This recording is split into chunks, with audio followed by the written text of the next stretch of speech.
So now we are ready to start with our conversation. And the first question is for Luke. Luke, could you please give us a brief overview of the electric motor sector, recent developments, and applications of competing technologies? Yes, absolutely. Thank you very much for having me on today. So I'm from ID TechX, and we are a market research firm focusing on very high growth emerging technologies. And for the past few months, we've been really focusing and studying copper demand in electric traction motors. And when it comes to motors, I think at a basic level, when we look at copper intensity, you can split them into two different types, and that is those with permanent magnets and those without permanent magnets.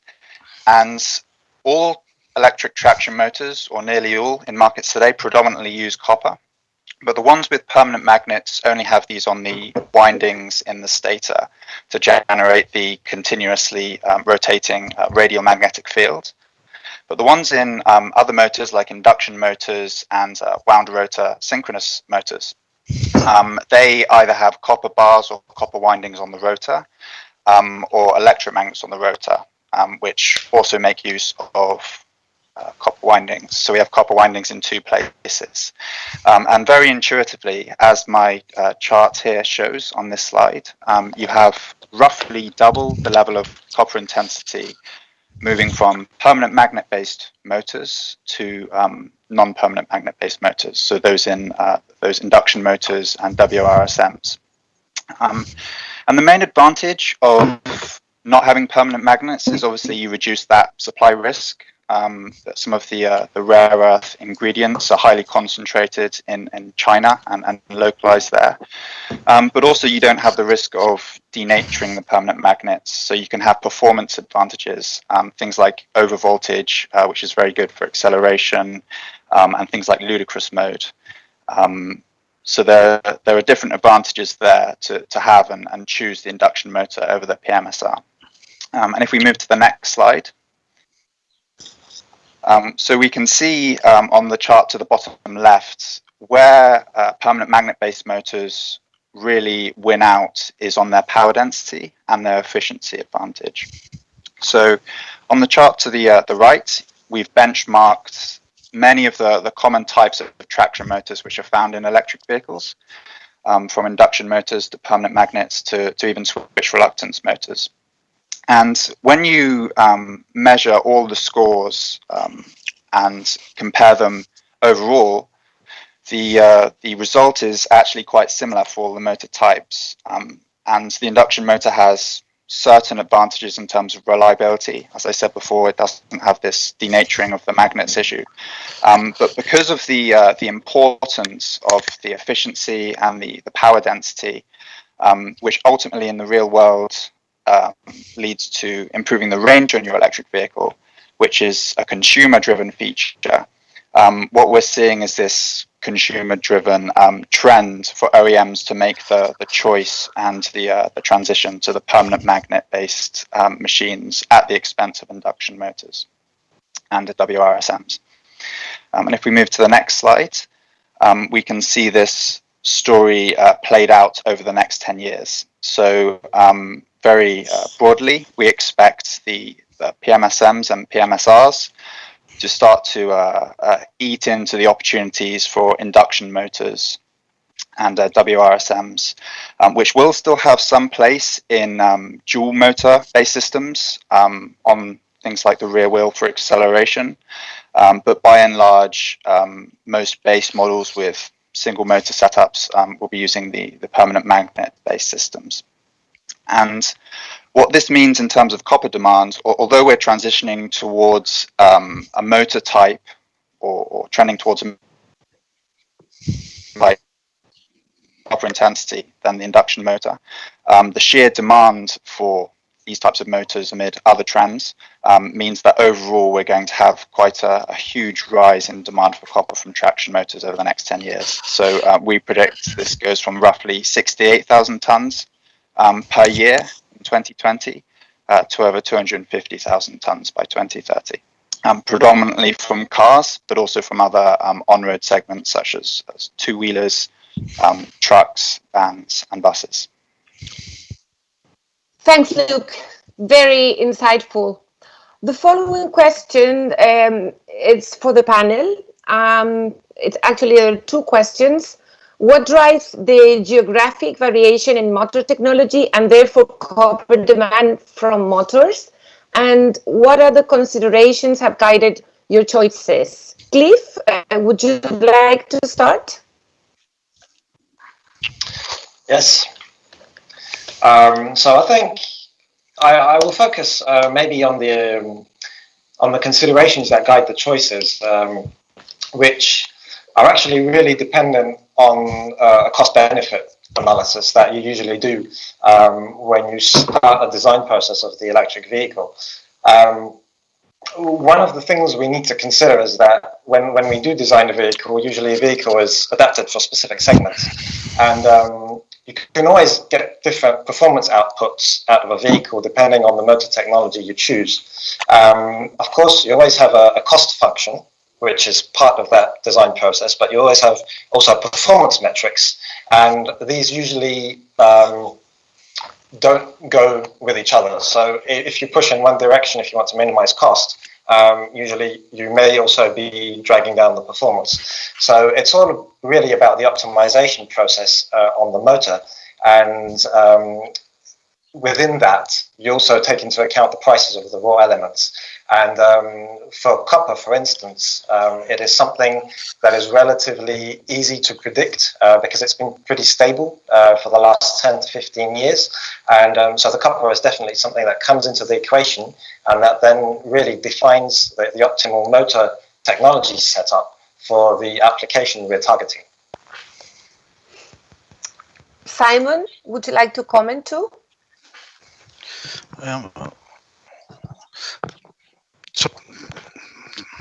Sorry, could you just repeat that, please? Yeah.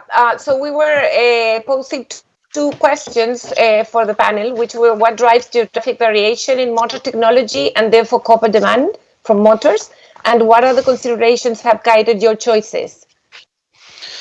Okay, well, our particular application is very specific, and we are very space constrained, which I'll say a little bit about later on. So that is really governed how we utilize the copper material and the permanent magnet material. So yes, I'll say a little bit about that a bit later on. Mm-hmm. Marcin, would you also like to comment? Yes, I will go from slightly different angles. I'll focus on the buses. Mm-hmm. And on the levels of electrification, because depending on the level, we have different size of the electric machine on the vehicle, and the bigger the electric machine, the more copper is used. So historically, around 10 years ago, we have started the market has started with the hybrid vehicles, which were followed by plug-in hybrids and then full electric vehicles. Of course, full electric vehicles have the highest copper quantity. And each level of electrification has the pros and cons. So today there's a tendency to move to full electric vehicles because of the certain benefits.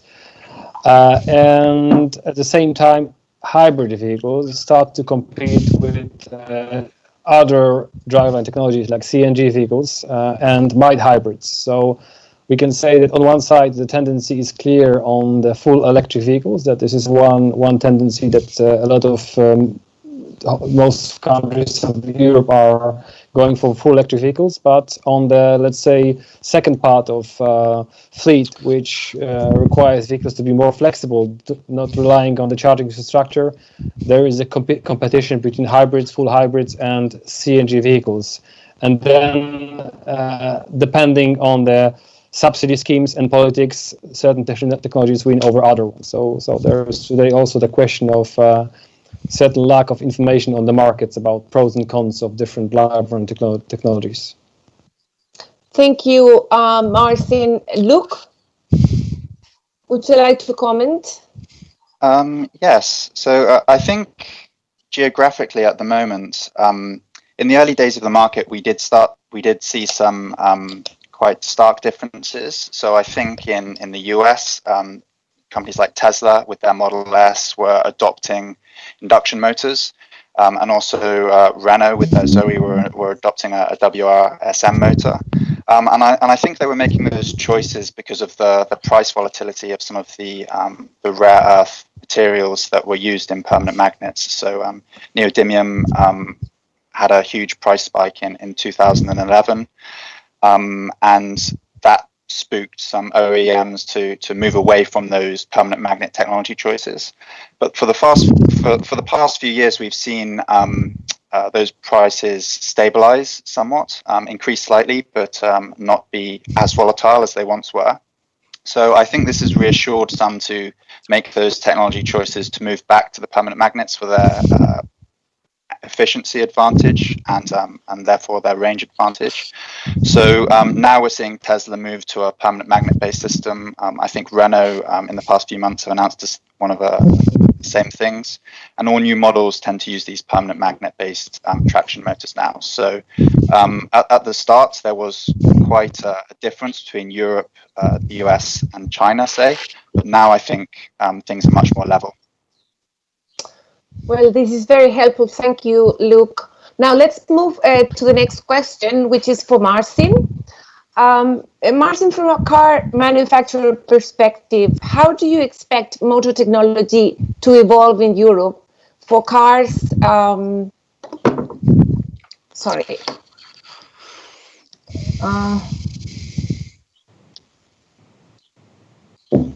Yes.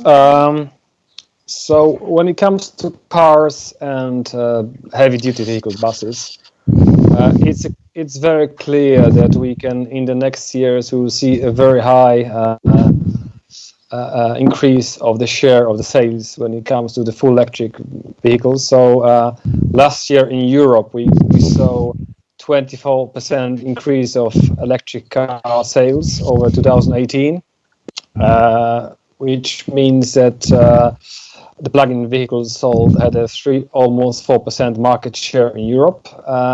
So in the world, I think the sales were around 2 million of cars. So we can clearly see that when it comes to full electric vehicles and the plug-in hybrids, it's taking off, and it will most likely, I don't think it will be much harmed by the COVID situation, because there will be a lot of incentive schemes to promote green products. So full electric vehicles and plug-in hybrids, they have certain future. I think it's quite similar when it comes to the buses, but buses started much earlier because I think buses are even better use case for electric vehicles in the cities. So we have seen bus electrification started more or less 10 years ago with full hybrids, and third generation of electric buses came a few years ago has been tested, and now since, let's say, 1 or 2 years, we can see that finally the shift towards large-scale electrification has started. So again, last year in Europe there were 1,600 electric buses registered in Europe, which is already a big increase versus 2018, where there were only 600 electric buses, and this will certainly grow.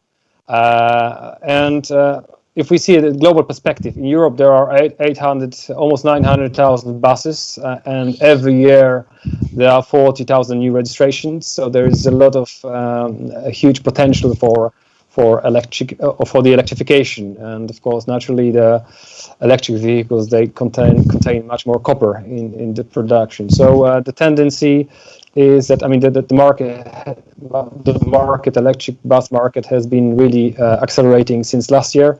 And we might expect this year, I think already around 20% of the city bus sales will go full electric. Now, of course, we have coaches, we have trucks. This is much more difficult to electrify. And in this segment, we have to wait a couple of years. Nevertheless, in the cities, that's certain that we'll have the big volumes coming all over Europe and US. And the last comment, of course, China has been way ahead. So today in Europe we are around 2,000 electric buses, and in China it's 400,000 buses. So we can see that we are really in the beginning. Nevertheless, the process has started. There are some of course, constraints like upfront cost, charging infrastructure, and the battery capacity. But today, the battery, for instance, capacity is significantly increasing every year, and this is something which makes the adoption of buses much easier. So this is also one of the reasons that we will see much faster adoption of electric buses in the next years. Thank you, Martin. Now, let's move on to the next question, which is for Simon. Where do you make use of copper in wheel motors, and how do you think IWMs will impact copper use in electric vehicles? Okay, yep, thank you for that. Do I have the first slide?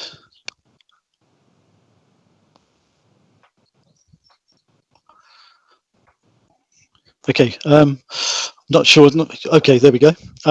So yeah, first question really is well, who is Protean? And Protean Electric is an automotive technology innovator and the world leading developer of Protean drive in-wheel motors. And if you look at the picture, you can see two vehicles there with in-wheel motors on the front wheels. So next slide, please.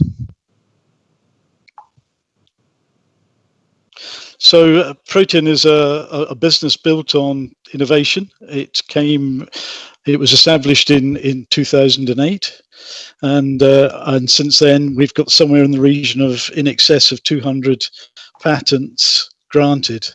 And during that period, a lot of test and validation was carried out to prove the technology, and somewhere in the excess of 2 million kilometers of testing has actually been done on numerous vehicles.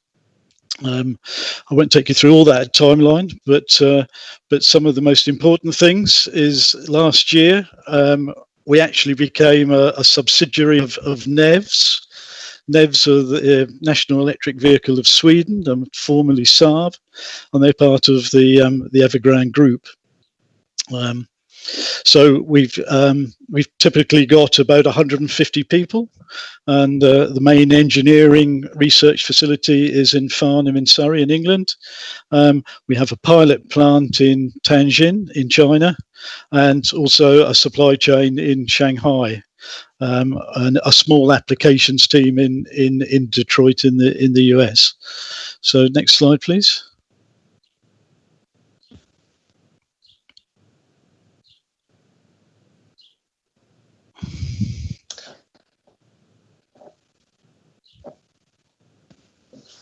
Sorry, is that the slide you want, Simon, or is it? Next slide, please. Yes, next one, please.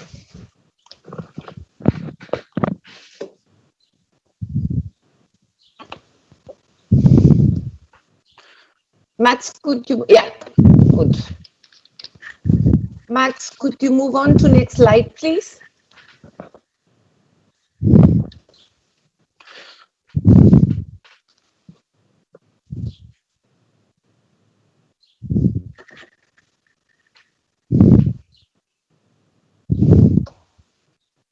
Max, can you please show the slides again? Is that the slide you want? No, could we have the next slide, please?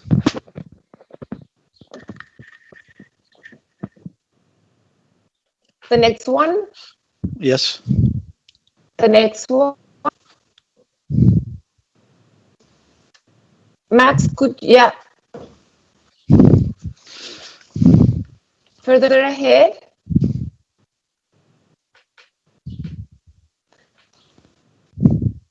I'm afraid these are all the slides we have, Simon. Oh, okay. Well, that's a little bit unfortunate. The slide I was going to show you was going to show the where we're chopper in our application. So I'll just have to tell you that verbally. I mean, our in-wheel motor is basically a permanent magnet synchronous machine. It's inverted, so it's actually got the rotor on the outside and the stator on the inside, and that's to increase the diameter of where the torque is active. So we push the radius out as far as possible, and it's a permanent magnet machine, and we use the magnets on in the rotor. In the stator, that's where we use predominantly the most of the stator windings, but it's not the only place, because we're not just a traction motor. We actually also combine the inverter and the power electronics. So we have control boards, we have printed circuit boards for the control and the power. We have inverter modules, and we also have a lead frame that connects an internal capacitor with cabling. So quite a significant amount of copper is used in the product. What impact will we have in the marketplace? Well, of course, that really depends on the take-up of the technology. But if we just consider the NEVs application, where we're going into mass manufacture, we're looking at a ramp up of 200,000 units a year on year. So after 5 years, we're probably looking in the back of the envelope calculation, we're probably looking at about 5,000 tons of copper usage just in our product alone. Thanks, so thank you. Yeah, thanks, Simon. Very insightful. Now we would like to go back to Luke. Luke, are electric traction motors the main use of copper in an electric vehicle? And can you comment on the traction motor and corresponding copper outlook beyond 2030? Yes, absolutely. In our studies, we've looked at many different parts of the electric vehicle powertrain and their copper demand, from the motors to the power electronics to the battery. And the motors do end up in the top 2 or 3 components in terms of copper intensity. But perhaps unsurprisingly, where most of the copper is actually found is nearly always the battery. And it's found in many different places in the battery, predominantly at the current collectors, but it also can be found above the cell level in things like the interconnects, the bus bars, and the cabling. And just for a quick comparison, so in the Model S battery, we've calculated roughly 30 kilograms of copper exists at the pack level. Of that, 90%, roughly 90%, comes from the current collectors. And in the induction motor in Tesla's Model S, you have about 8 kilograms of copper. And so you can see there that it's more than 3 times the demand for copper in the Model S. But there are also other considerations to take into account, in that your power requirements and your energy capacity requirements don't scale in the same way as you move from light duty vehicles up to heavy duty vehicles. And so based on our database, model database for electric cars, the average global weighted battery capacity in a car for 2019 was about 50 kilowatt hours. That number seems low because battery capacities in China are much lower, and they contain half the global sales of electric vehicles. But we're at about 50 to 60 kilowatt hours. And the peak motor power output is around 120 kilowatt peaks. If we move to a bus, the power requirements roughly double, but the energy capacity requirements go from 50 kilowatt hours up to 250 kilowatt hours. And so you also have that increase in copper demand from the battery compared to the motor from that perspective as well. And if we look at what's happening in the next 10 years and what's happening in 2030 to 2040. So as I show on this slide, at the moment on the leftmost chart, we're really at the early stages of the electric car market. I think battery electric cars have proven themselves to be a successful product, and that there is demand for them, and governments are definitely now getting behind them and adjusting their policy to help get through the coronavirus crisis. So in the next 10 years, we expect to move up kind of the bottom of the S-curve and have exponential growth. Things start slowing down in the next decade, so 2030 to 2040, and we start tapering off as some markets like China start to mature. But generally, over the whole period, we do expect growth of the electric car market, even at times to the detriment of the internal combustion engine. As you see, the overall car market declines beyond 2031. But beyond cars, there will be lots of growth there. But beyond cars, I think in this decade, the next 10 years, we haven't got the energy storage technology to enable some of the electrification of the more heavy duty or energy demanding segments. I think the most obvious example is probably aircraft. And at ID TechX, we think there's going to be an emergence of next generation battery technologies like solid state or lithium metal at the end of this first decade. And that's going to then start to enable a new wave of growth for those alternative applications beyond 2030. Thanks, Luke. Very, very interesting and insightful information. Now I'm moving to turn, I would like to turn it over to Cliff. Cliff, are there any trends in cooling or light weighting the motor? Will this influence the copper consumption? And how does a move to an 800V powertrain from 400V impact the copper in the electric drive units? Okay, so a couple of things here. So if we start with the lightweighting, well, actually let's start with the cooling. So in terms of cooling trends, I would say yes, we do tend to see some convergence to some types of cooling systems.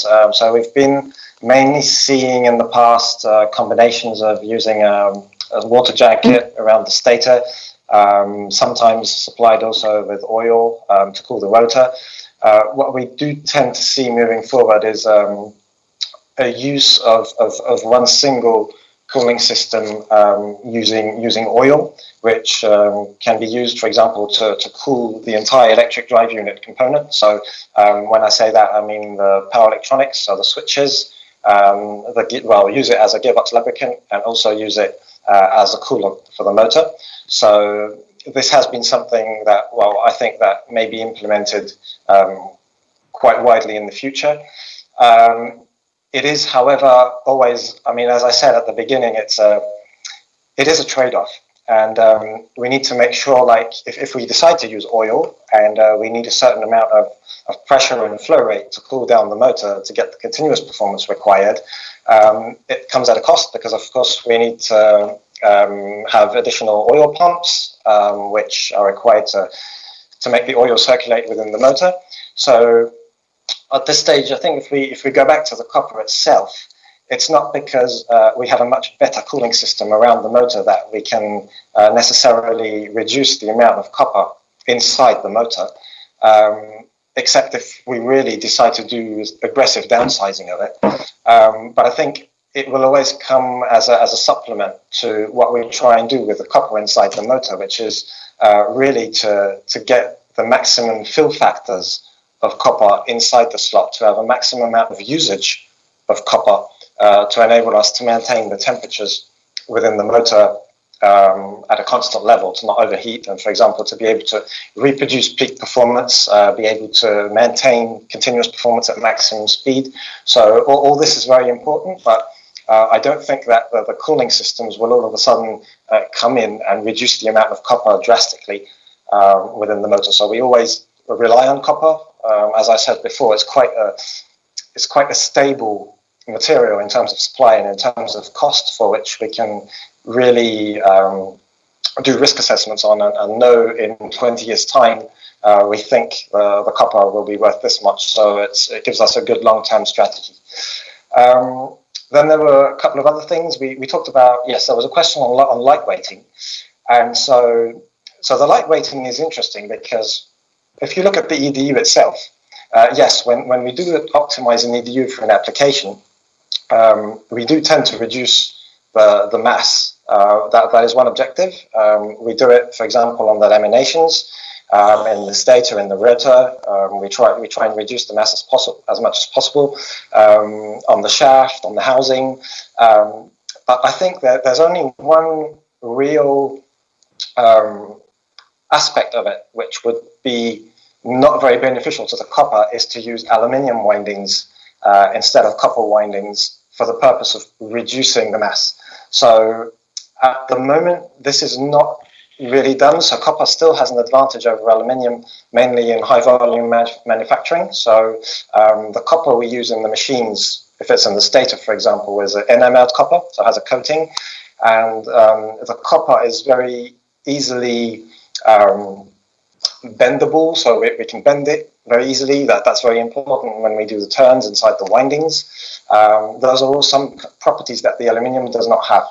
So if we go for one very specific application where maybe we need a very, very cheap motor in low volume and with a very low mass, maybe yes, aluminium windings would then be a contender against copper. But I don't see, well, at least in the next 10 years or so, that this becomes really a mass-produced product and in direct competition with copper. So then there was another part of the question which was related to 400 volt and 800 volt powertrain. So I'll keep it to the electric drive unit here.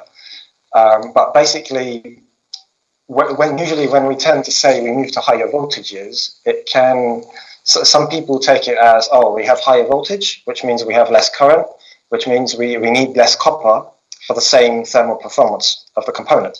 But actually inside the electric motor, this is not necessarily true. So what happens when we move to 800 volt powertrain from 400 volt powertrain, on the electric motor, what we actually do is just to get the same performance output with double the voltage and half the current, we increase what we call the number of turns inside the stator.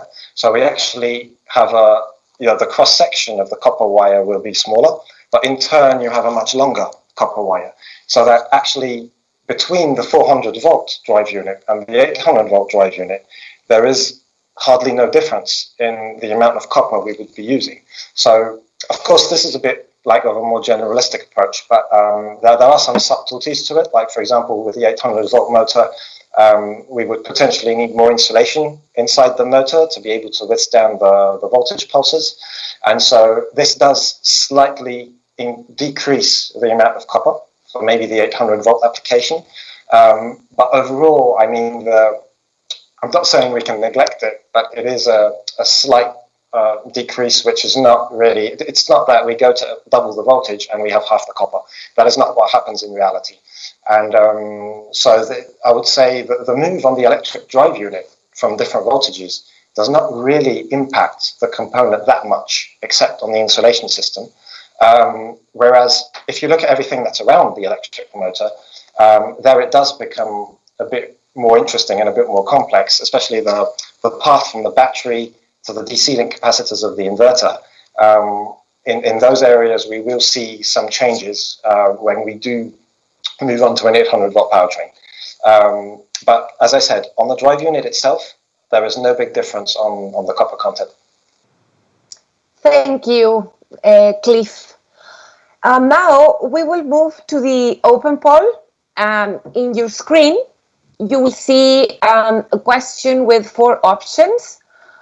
The question is, to which extent will the geographically limited supply of rare earths for permanent magnet manufacturing impact the design of EV motors and the choice of materials? Can we have the poll on screen?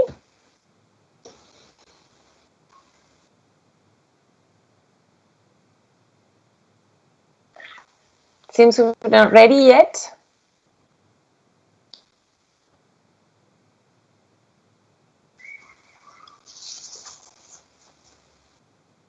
not really ready yet for the poll.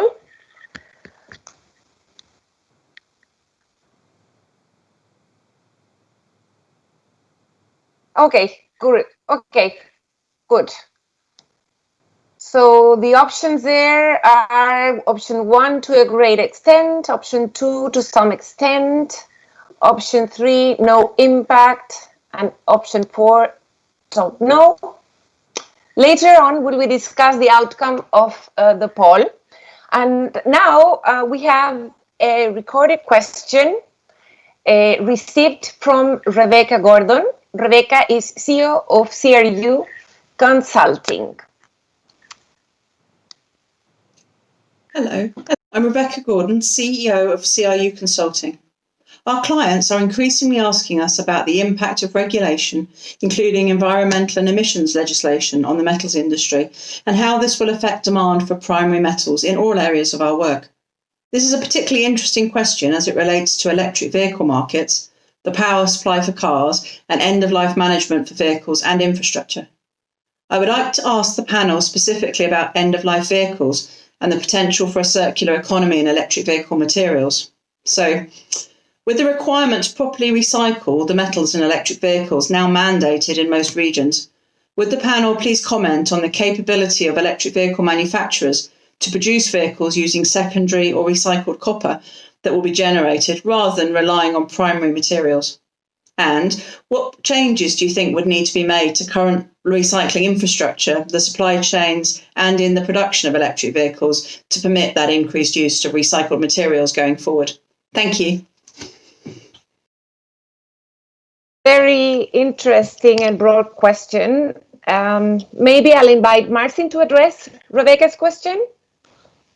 Well, thank you. I will address that question from one angle, from the public transportation, from the, let's say, public transport electrification. So in the first stage, it was the most important for the bus manufacturers was simply to bring product electric vehicles to the market. So that was the main priority, because regardless the components, regardless the origin, there were already significant environmental benefits of having electric vehicles.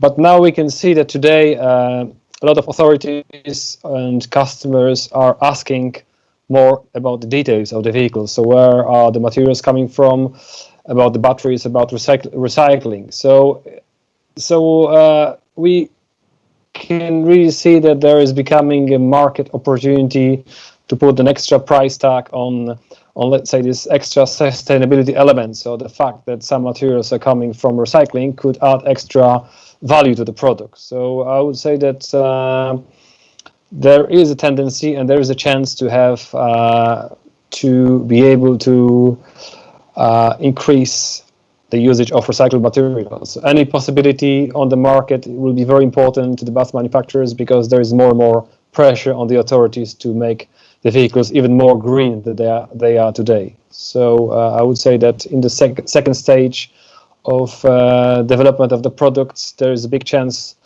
also when it comes to the differentiation to include more recyclable materials to the production of the vehicles. Today, the most pressure, or let's say the most focus is made on the batteries, but naturally there are other components are also becoming more important. And since buses have few hundred kilograms, electric buses have few hundred kilograms of copper, this is naturally an interesting topic and has huge potential impact on the industry. Thank you, Marcin. Now I would like to invite you all to move to the Q&As. We've received quite a lot, and I would pose two questions to the panel, and these are: do you see any prospects for increasing copper usage in your product in the future? And then Luke, can you comment on whether would aluminum motor windings ever be considered as an alternative to copper windings? So who would like to comment on the first questions? Any prospects for increasing copper usage in your product in the future? So I don't mind replying to that. So I think, at least from a JLR perspective, I think it comes from what I already said before. We do consistently try and improve what we call our copper fill factor inside the slots of our e-machines to, of course, improve efficiency, reduce the heat generation. And so this fill factor really is quite an important aspect of the winding of the stator. And we are constantly trying to push this boundary further up to 100%. Of course, we're far from 100%, but there are different ways of doing this. And I think this is quite an interesting area of research where we do focus on a lot to try and push more copper into an available space inside the slot to generate better efficiency. So that's one example where we do increase the copper usage, and I think it will definitely go up in the future. Thank you, Cliff. Luke, can you comment? Yes. And just to add a little bit to that, Simon, go ahead. As far as our product's concerned, very similar in terms of the motor windings. Our product is scalable, so if we go up in size, we'll end up having more copper. But obviously, the copper fill factor that Cliff has mentioned is obviously very important. When it comes to the inverter, there's some interesting developments there. I mean, once you start looking at the detail and the MOSFET switches in the inverter, there's a tendency to go away from aluminium wire bonds, and those have historically been the connection medium, and you're seeing a lot more development done on copper ribbon connections and sintering of copper rather than aluminium, and that also links to the fact that obviously copper is a lot better conductor than aluminium, but there's always been difficulties in the past because of the sintering and the damaging of the bare dies. So copper is very much a factor in the future development of the inverter technology. Thank you, Simon. Luke, can you comment on whether would aluminium motor windings ever be considered as an alternative to copper windings?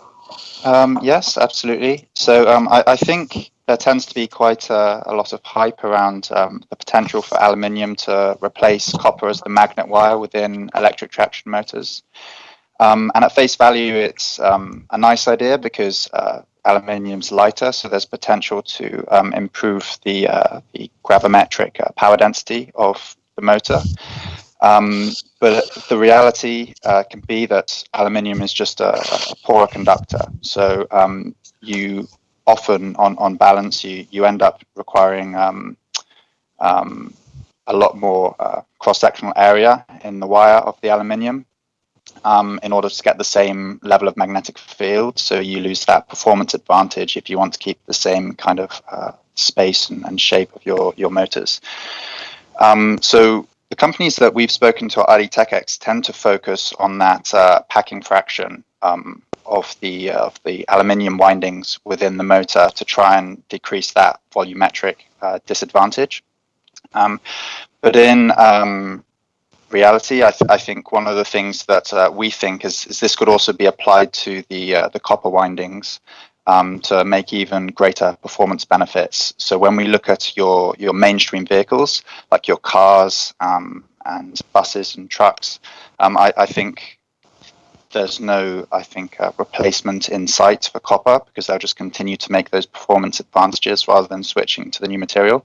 But in some areas or some categories that perhaps aren't so price sensitive to space or performance, for example, construction, agriculture, and mining vehicles, they might be able to make use of the aluminium windings and the alternative type of motor for the cost advantages. Thank you, Luke. We received a pretty interesting. I would like to put the following one, especially considering that I live in this part of the world.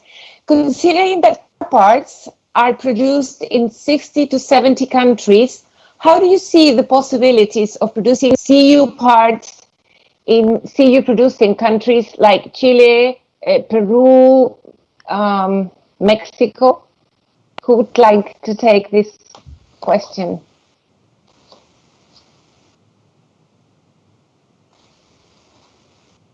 Maybe Luke again. Sorry, could you repeat that, please? Considering that car parts are produced in 60 to 70 countries, how do you see the possibilities of producing copper parts in copper-producing countries like Chile, Peru, or Mexico? Going from the internal combustion engine to the electric traction motor, you go from, as the question mentioned, hundreds of moving parts to 2 or 3 moving parts. And I think, yes, of course, this is going to bring huge supply chain advantages, particularly which are being emphasized at the moment, where different parts of the supply chain with coronavirus are coming online at the different moments. So simplifying that to only a few countries with the electric traction motor is definitely going to be a positive step for the industry.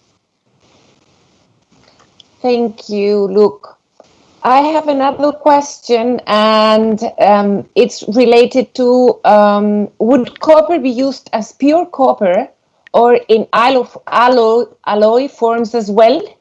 And if yes, which alloys? Also, which form could copper be used in approximately in round, flats, and pipes? I'm afraid, again, this question might be answered by you, Luke. Well, I could answer for the electric motor on the alloys and on the pure copper. Great, please go ahead. So in the electric motor itself, usually for the windings, we do consider very pure degrees of copper. We try to source usually what's 99.99% of copper. It is enamelled copper, so we have a layer of insulation around the copper itself. But the copper within that insulation is pure copper. If we start looking at alloys, now the use of alloys can become quite interesting if we decide to go, for example, say we have an induction motor with a copper rotor that requires high speed, very, very high speed application. So in those types of applications, we may be ready to sacrifice the conductivity of the material for the mechanical strength of it. And in those applications in particular, there are alloys that are very interesting for the use in induction motors with copper rotors. For the second part of the question, I think it was related to pipes, etc. I think somebody else will need to answer those types of components. Yeah, it was which alloys and also which form could be used prominently in round, flat pipes. Luke, would you like to comment? I don't have any comments on that one. Okay, so let's move ahead to another question, and this is for Luke again. In your forecasts, did you take into account an aggressive green hydro scenario, also where H2 FCEVs take over a major share of cars and specifically trucks? Yes, that's a really good question. So we do forecast fuel cell electric vehicles as well. I think for the mainstream categories and high volume categories like cars, fuel cells just have too many disadvantages in comparison to battery electric vehicles at the moment in those categories, because battery electric vehicles already do quite a good job of decarbonizing those lighter duty segments.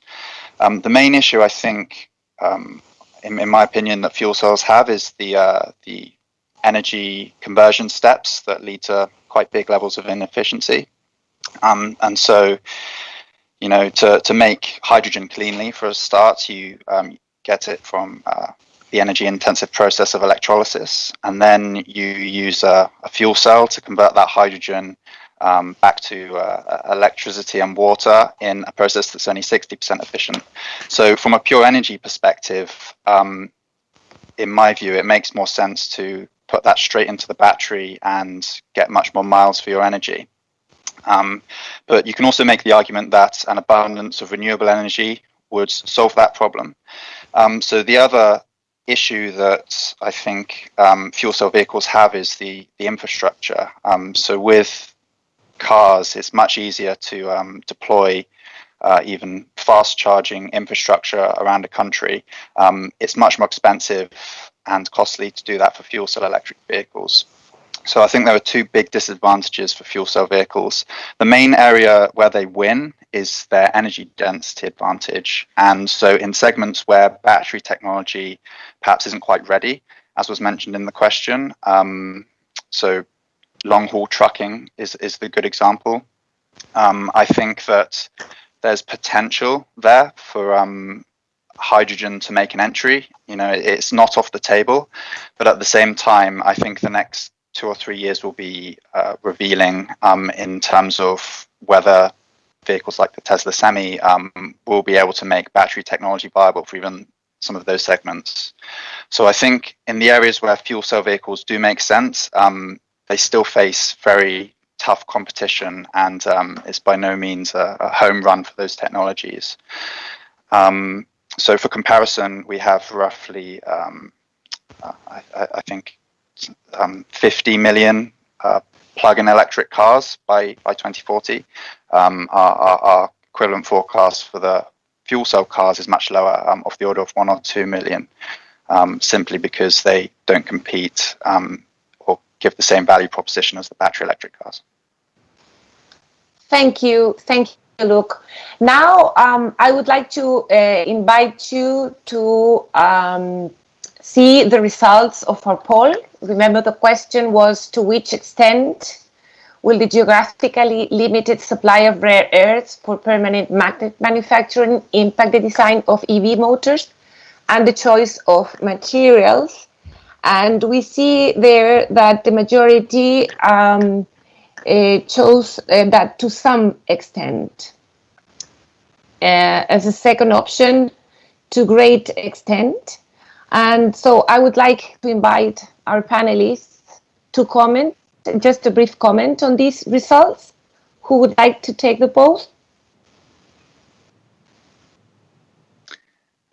Maybe I can say something quickly. I think, the results reflect the uncertainty that there is in the moving to the permanent magnets. At the moment, I think prices are currently at the acceptable level to allow that to be a strategic choice in the mid to long term.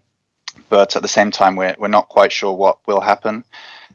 In the past, we've seen huge price spikes of the rare earth materials in 2011.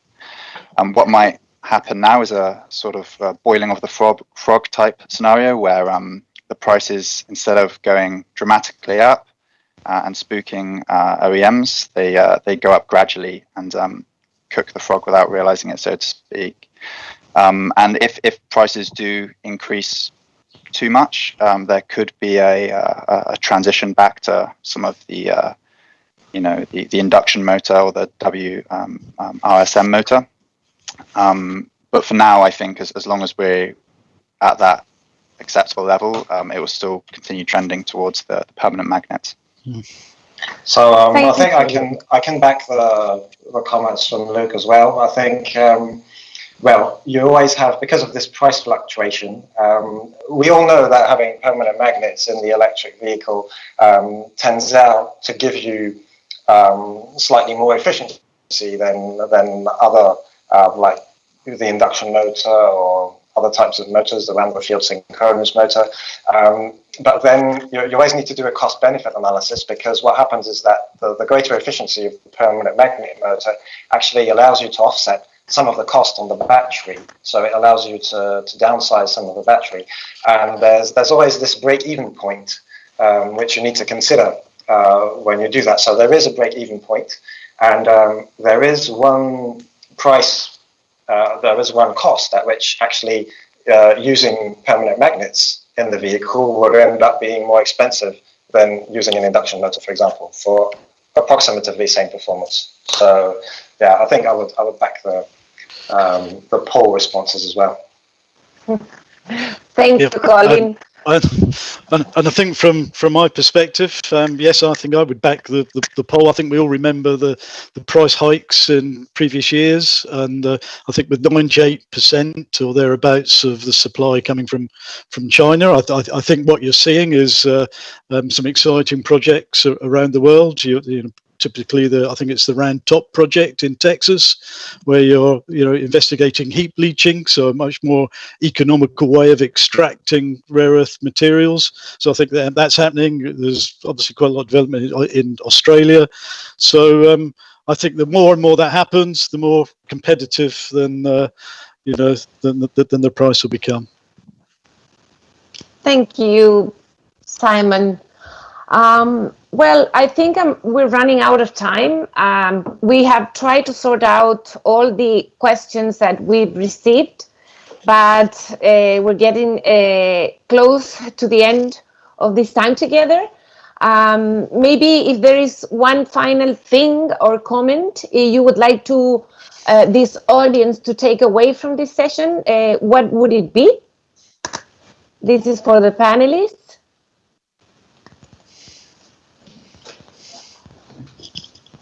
Maybe Nan?